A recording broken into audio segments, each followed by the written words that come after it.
A faint wind whispered through the rocky crags, carrying with it the acrid scent of burning wood. Around the flickering bonfire, a circle of young soldiers sat in silence, their eyes reflecting the flames. They were a mixed batch from various worlds, each adorned in battle-worn armor and the bright insignias of their home planets. Yet, despite their differences in appearance and background, they shared the same wide-eyed curiosity and restless energy. A low buzz passed among them as a figure emerged from the shadows. A tall, scarred alien, his leathery skin a deep shade of bronze, marred by the marks of countless battles. His strides were slow, measured, and his eyes, dark as the night itself, gleamed with the wisdom of someone who had seen too much. This was Veteran Malik, a name spoken with both reverence and fear across the galaxy. He had fought in wars that had ended entire civilizations, but none more infamous than the wars against humanity. As Malik approached the fire, the young soldiers shifted, making space for him at the center. He lowered himself onto a rock, the firelight dancing over his worn features. "They say you fought the humans," one of the younger soldiers ventured, his voice barely more than a whisper. Malik's gaze slid to the soldier, his expression unreadable. "Fought them? Yes," he said, his voice gravelly with age. "Survived them? Barely." The young soldier swallowed, but the others leaned in closer. They had all heard tales of the human wars, how a species from a small blue planet on the edge of the galaxy had resisted an invasion force far beyond their technological capacity. Many dismissed the stories as exaggerations, relics of the past. But tonight, around the bonfire, the legend would come alive. "Earth," Malik began, his voice cutting through the crackling of the flames. "You think it's a backwater, a soft world. You'd be wrong. The humans live on a death world, a place where the air, the animals, even the very ground beneath their feet can kill you. And that's before you face the humans themselves." The soldiers exchanged uneasy glances. A few chuckled under their breath, but the laughter faded quickly under Malik's unflinching gaze. "We were like you once," he said, his voice dropping low, drawing them in. "We thought ourselves superior. We thought their primitive world would fall in days. We were wrong." He paused, allowing the weight of his words to sink in. "Their world was hostile, yes," Malik continued, "but nothing compared to them. We landed expecting an easy victory, but what we found were soldiers who fought like beasts. They had no fear of death, only a stubbornness to survive, to protect their home, bravery beyond logic. You'll learn soon enough that bravery, real bravery, is more dangerous than any weapon." One of the soldiers, a reptilian creature, leaned forward. "But we have better technology," he said, disbelief evident in his voice. "How could they?" "Technology," Malik cut in, his voice sharp, "means nothing when you face a species willing to sacrifice everything. We had lasers and plasma, they had grit, and they used every part of their world to fight back. Nature itself became their weapon." The fire crackled, the night growing colder, but no one moved. The soldiers' eyes were locked on Malik, who seemed lost in his own memories for a moment, his eyes distant, as though reliving the horrors of those battles. Then he looked back at them, his face hardening. "You laugh now," he said quietly, "but you will remember this moment when you face them, when you see the fire in their eyes and the ground shakes beneath your feet. You'll understand." He paused. "And this," he added, his voice low and measured, "is just the beginning of what you need to know about humans." The crackle of the flames filled the silence as the young soldiers sat, now fully captivated. They knew one thing for certain: whatever the veteran would say next, they would be listening. Veteran Malik told them the skies above Earth were a bruised purple, torn by the roaring descent of alien ships.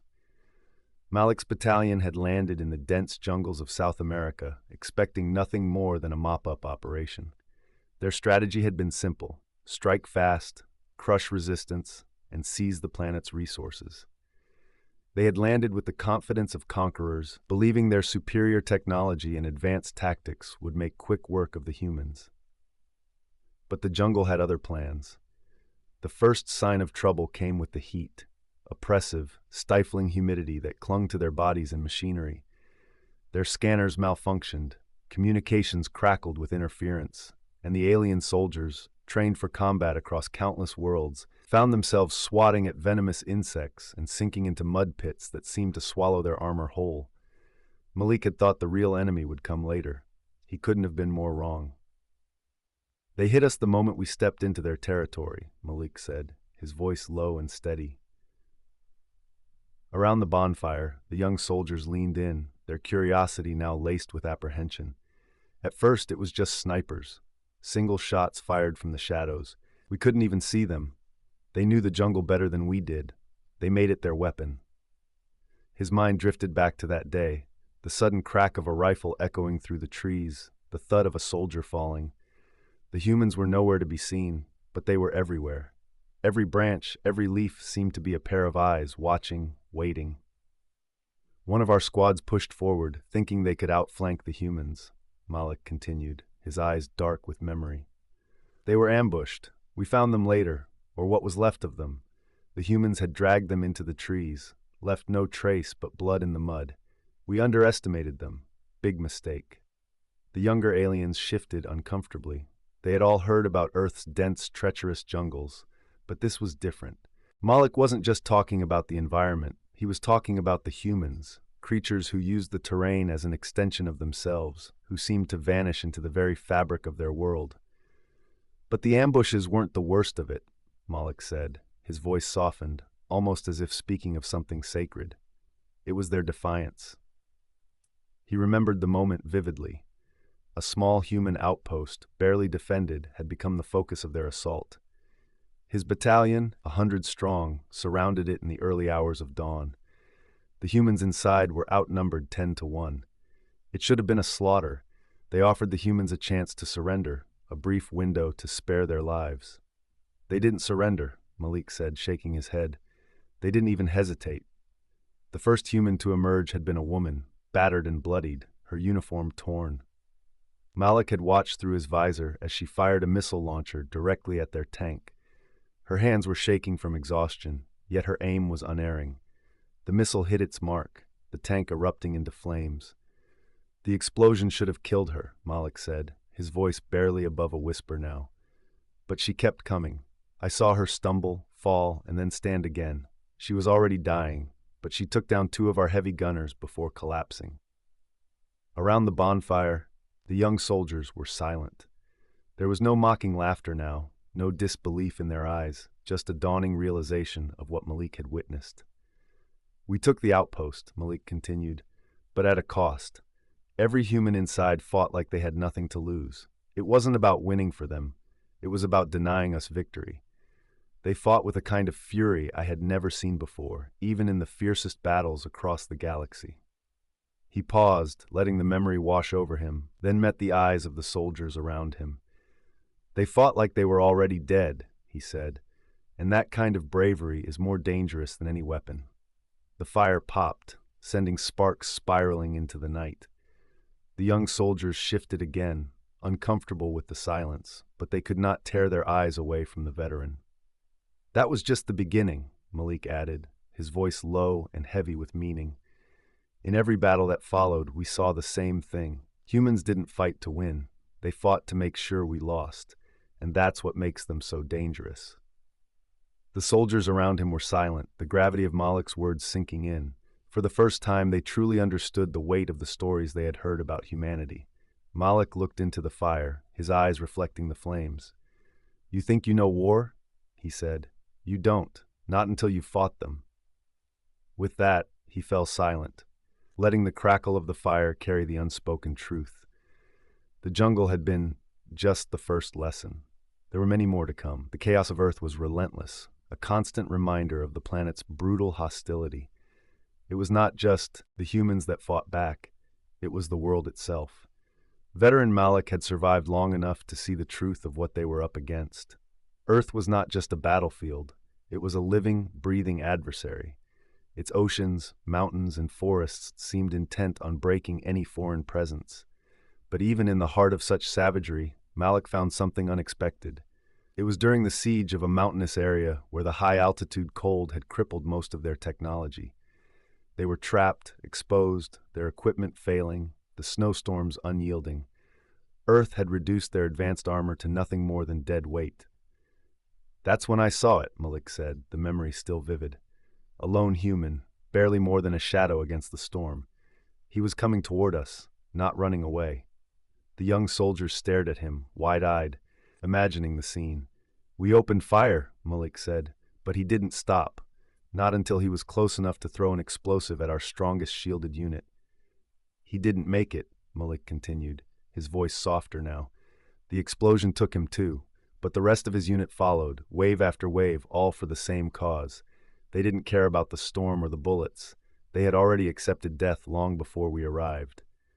One of the soldiers shook his head. "Why? Why would they do that?"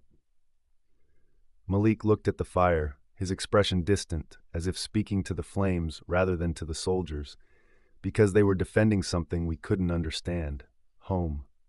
The silence that followed was heavy, the crackling fire the only sound between them. Something human lingered in the air. For a moment, he thought he was hallucinating. His body screamed in protest as he struggled to sit up, and then he saw her. A human woman, no older than 30, sat by the fire. Her clothes were patched, her face weathered by the cold, but her eyes were sharp, focused. Malik's first instinct was to reach for a weapon, but his body was too weak. He realized then that she wasn't a soldier. She was a civilian. "Easy now," she said, her voice calm, almost soothing. She spoke in her language, but the tone was unmistakably gentle. She offered him a cup of steaming liquid, her hand steady as she passed it to him. "You're lucky I found you before the wolves did." Malik stared at her, bewildered. They were at war. She should have left him to die or, worse, taken his life herself. But instead she had saved him, bandaged him, and now she was offering him warmth. "Why?" he croaked, his voice barely above a whisper, the common tongue of the galaxy still feeling foreign in his throat. The woman shrugged. "Didn't seem right leaving you out there. War or not, nobody deserves to freeze." He didn't understand it. This woman's people had fought with a savagery he could barely comprehend. Yet here she was, displaying the kind of mercy he had never seen in battle. Malik had heard of human kindness, but experiencing it in the middle of a war zone was disarming. The humans were supposed to be ruthless, but this was something else. She tended to him for days, feeding him, checking his wounds, even sharing stories of her life before the war.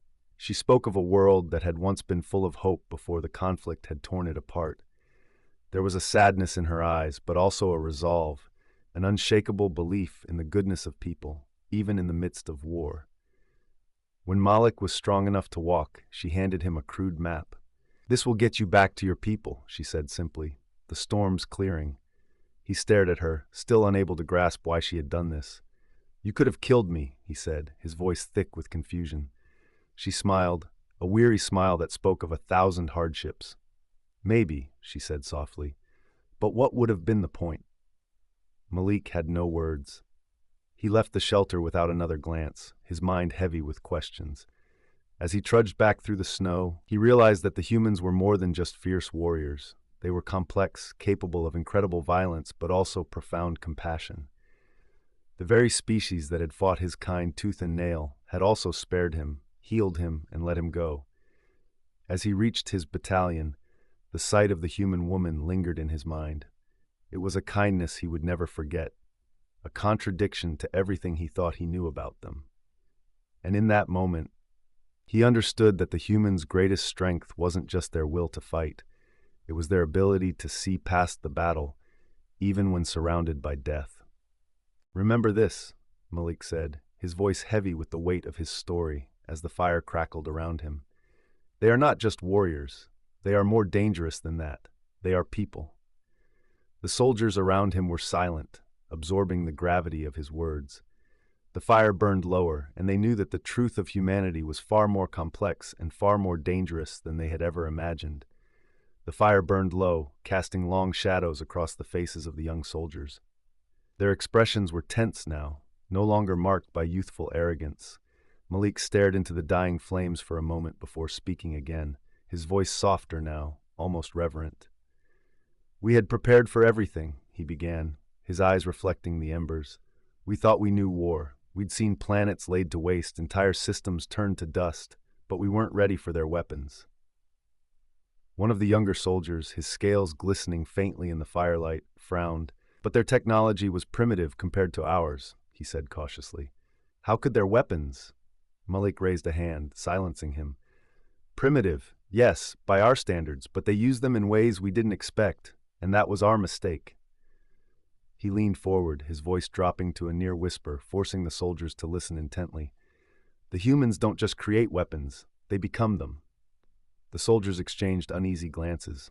Malik's words hung in the air, heavy with meaning. It started with the nukes, Malik said, his tone grim. Crude by our technology, but devastating. They didn't hesitate to use them. In one battle, in a place called the Siberian Waste, we pushed them to the brink. We had them cornered, no way out. They detonated a nuclear weapon right in the middle of their own city, wiping out hundreds of their own people, but it took out half of our fleet too. That's how far they'll go to win. Their willingness to use such weapons, it's not logical, it's personal. The soldiers shifted uncomfortably, their eyes widening in disbelief. But nukes weren't their greatest weapon, Malik continued, his voice growing darker. No, their real strength was their ability to turn themselves into something far more dangerous. He paused, letting the tension build. The fire crackled, sending a spray of sparks into the night. It was the exocore, Malik said, a note of admiration in his voice. We first encountered them during a skirmish in the deserts of Africa. We thought we were facing ordinary soldiers, until we realized they weren't human anymore. They had fused with their technology, their bodies enhanced with mechanical exoskeletons, neural interfaces, and weapons grafted directly into their limbs. He shook his head, the memory still vivid in his mind. They moved faster than anything we had seen before, their reflexes sharper, their strength amplified. They were part man, part machine, relentless, unstoppable. They didn't need sleep, food, or rest. We threw everything we had at them, but it was like fighting ghosts. They weren't fighting for survival. They had become the weapons, fully embracing the brutality of war. The young soldiers sat motionless, the gravity of Malik's words sinking in. The idea of soldiers turning their own bodies into instruments of destruction shook them to their core. But that wasn't the worst of it, Malik said, his voice low, barely audible. Their most terrifying weapon wasn't a machine or a bomb. It was their minds. The soldiers blinked, confused. They adapted, Malik said, his eyes hardening. They learned faster than we could. Every time we thought we had them beaten, they evolved. Their tactics shifted. Their strategies changed. We would destroy their cities, and they'd rebuild them stronger. We'd defeat their armies, and they'd come back with better weapons, faster ships, deadlier soldiers. It was like trying to kill a species that refused to die. He leaned forward, his voice filled with the weight of his experiences. And that's what makes them so dangerous. Not their weapons, not their technology, but their will. Their ability to keep going, no matter how many times they fall. Their resilience is their greatest weapon. The silence around the bonfire was suffocating. The young soldiers, who had once listened with arrogance, now sat wide-eyed, realizing the true nature of the enemy they would one day face. Humanity doesn't fight like we do, Malik said, his voice now a dark whisper. They fight with everything they have, mind, body, and soul. And when they bring out their weapons, they don't just aim to win. They aim to make sure we never come back. He stood then, his body casting a long shadow over the fire. The younger soldiers watched him with a new respect, a quiet fear growing in their chests. And that, Malik said, his voice barely above a murmur, is why you must never underestimate them. With that, he turned and walked away from the fire, disappearing into the darkness, leaving the soldiers alone with the stories of a war they had never truly understood, until now.